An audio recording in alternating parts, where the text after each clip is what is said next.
এখানে আমি কাঁকরোল ভাজা করে নিচ্ছি আর রান্না করব কাঁকরোল দিয়ে ইলিশ মাছ দিয়ে করলা দিয়ে টমেটো দিয়ে ঝোল। তার আগে আমি কাঁকরোল ভাজা করে নিচ্ছি। এই যে সেদ্ধ হচ্ছে। এখানে নিয়েছি টমেটো, তারপরে নিয়েছি এই যে ছোট উস্তা বিচি ছাড়িয়ে নিয়েছি, তারপর নিয়েছি কাঁকরোল। এগুলো ইলিশ মাছের মাথা লেজ দিয়ে আমি রান্না করব, ঝোল পাকাবো, মানে ঝোল তৈরি করব। আর তোমাদের একটা টিপস বলে দিই আমি, এই যে আমরা যখন উস্তা দিয়ে করলা দিয়ে ঝোল তৈরি করব সে সময় কিন্তু বিচিগুলো ফেলে দিতে হবে। হ্যাঁ, বিচি ফেলে দিয়ে তারপর কিন্তু ঝোল পাকাতে হবে, ঝোলের সাথে বিচি দেওয়া যাবে না। বাট কাঁকরোল এই যে কড়া, সে কারণে বিচি ফেলে দেই নাই। আর কাঁকরোলের বিচি কিন্তু ছাড়ানো যায় না, এটা ছাড়ালে কাঁকরোলে আর কিছুই থাকে না। এই হচ্ছে অবস্থা। এই দেখো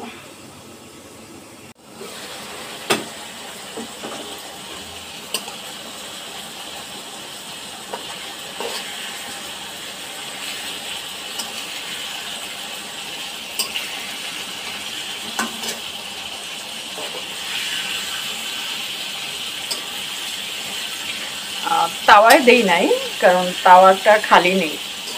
গতকালকে মাছ ভাজা করেছিলাম, ঢেকে দিতে হবে। তাপ কমিয়ে দিয়েছে, সেদ্ধ হবে। কাঁকরোল ভাজা ভালো সিদ্ধ না হলে কিন্তু ভালো লাগে না।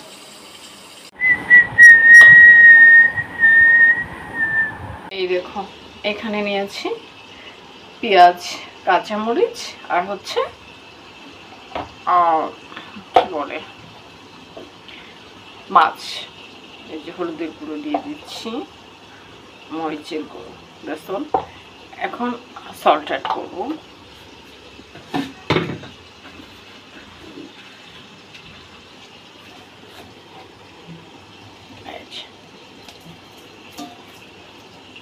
দেন পানি অ্যাড করব।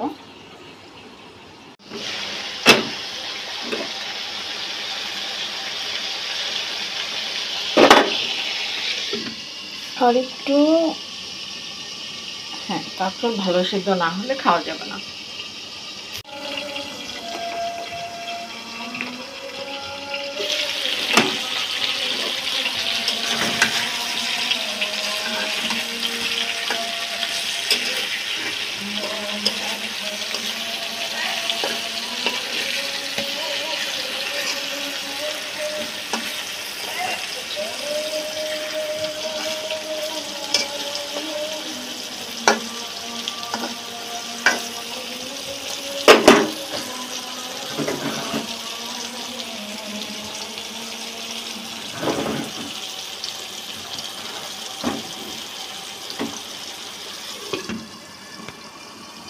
তো এখন তুলে নেব।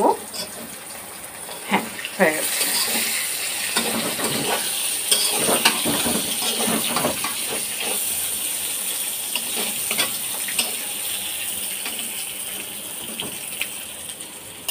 এই হচ্ছে কাঁকরোল ভাজা। আসলে এগুলো তৈরি করতে কিছুক্ষণ সময় তো অবশ্যই লাগবে, তো সহজে কিছু হয় না, এটা বুঝতে হবে। হয়ে গেছে কাঁকরোল ভাজা।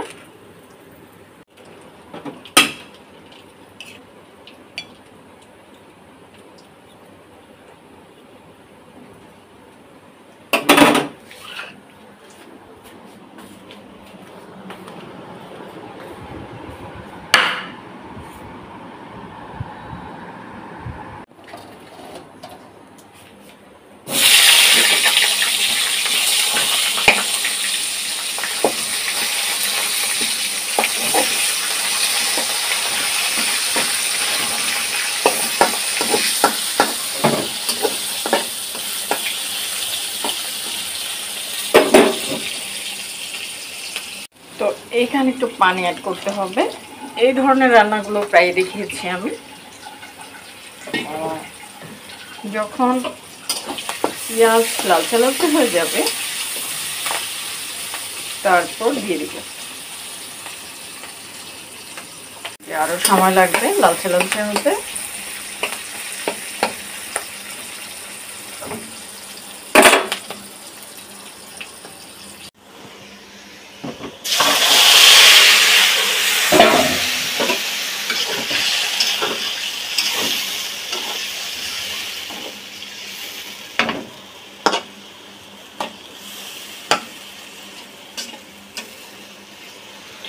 একটু সেদ্ধ হয়ে আসলে তুলে নিতে হবে।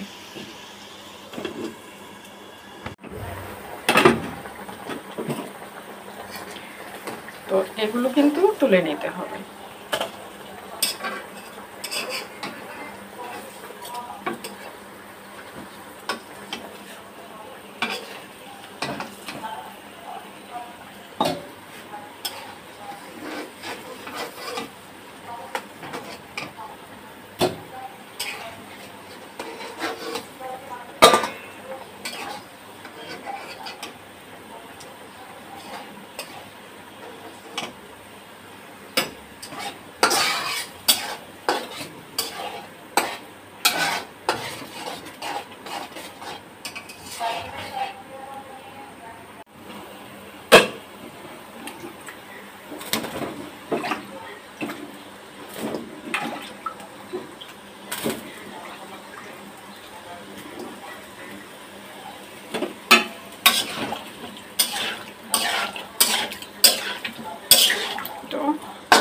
এটা কষানো হয়ে যাওয়ার পরে একটু ঝোল দেবো, তাহলে হয়ে যাবে। দ্যাটস অল, কমপ্লিট ড্রাই রান্না।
আরো আছে দেখো, শেষ করে দাও।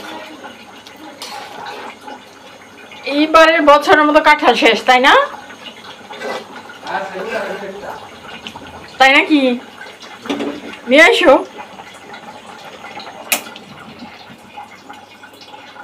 ইলিশ মাছ, আজকে ইলিশ মাছ ভাজা করব। এই দেখো,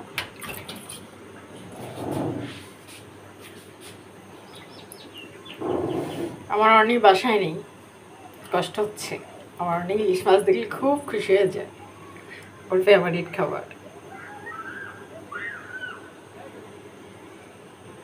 এই যে ইলিশ মাছ দেখাইছিলাম, সেটা প্রসেসিং করে নিয়েছি, আমি কেটে নিয়েছি, পিস করে নিয়েছি। তো এটার সাথে ইলিশ মাছ, হ্যাঁ, লবণ দিয়ে পরিষ্কার করে নিয়েছি কাটার আগে। তারপর সেটা হলুদের গুঁড়া, মরিচের গুঁড়া, লবণ দিয়ে মাখিয়ে নিয়েছি এই পর্যায়ে। এখন শুধু ভাজা করে নেব। তোমরা কি জানো ইলিশ মাছ ভাজার সাথে পেঁয়াজের রস দিলে ইলিশ মাছের স্বাদ নষ্ট হয়ে যায়? এটা তোমাদের মনে রাখতে হবে। যদি তোমাদের পেঁয়াজ ভাজা খেতে ইচ্ছে করে, তাহলে কিন্তু ইলিশ মাছ ভেজে নেওয়ার পরে তোমরা পেঁয়াজ ভাজা করে নেবা। তা না হলে কিন্তু ইলিশ মাছের স্বাদ নষ্ট হয়ে যাবে, আমি আবার বলছি। ওকে,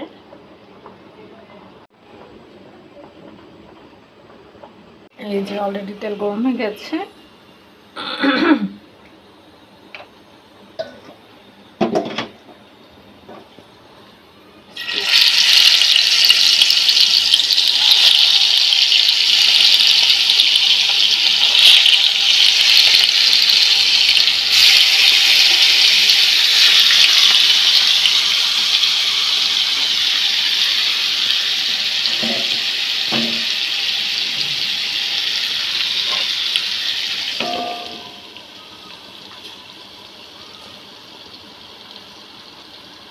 সময় হয়ে গেছে আমার ধারণা।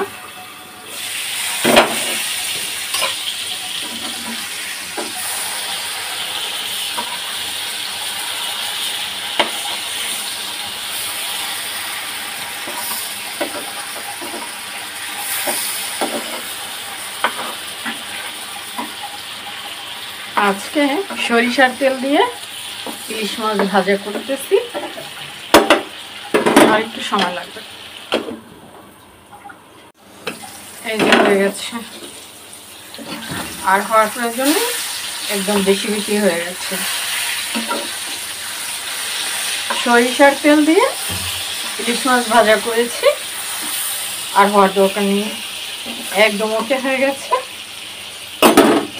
ইলিশ মাছ ভাজা সরিষার তেল দিয়ে। এই যে আমার ব্যালকনিতে কচু গাছ হয়েছে, বাজার থেকে আর কচু গাছ কিনতে হবে না, প্লাস্টিকের কচু গাছ। হ্যাঁ, আমরা বাসায় লাগিয়ে নিতে পারি। এই দেখো, এটা কি হয়েছিল জানো?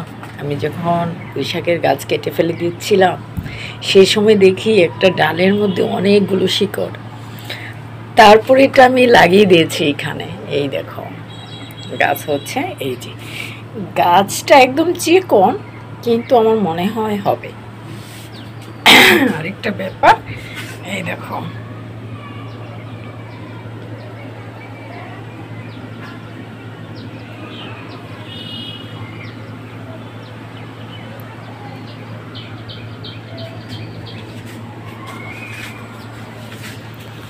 এই দেখো আমার মরিচ গাছ, অসংখ্য মরিচ ধরেছে এই গাছে। মানে কল্পনা করা যায় না যে এত মরিচ ধরেছে। আমি কিন্তু সবসময় এই গাছটা থেকে মরিচ খাই। এই দেখো অনেক অনেক। তারপর দেখো পুঁইশাকের ডাঁটা লাগিয়েছিলাম, এই দেখো কত বড় গাছ হয়ে গেছে।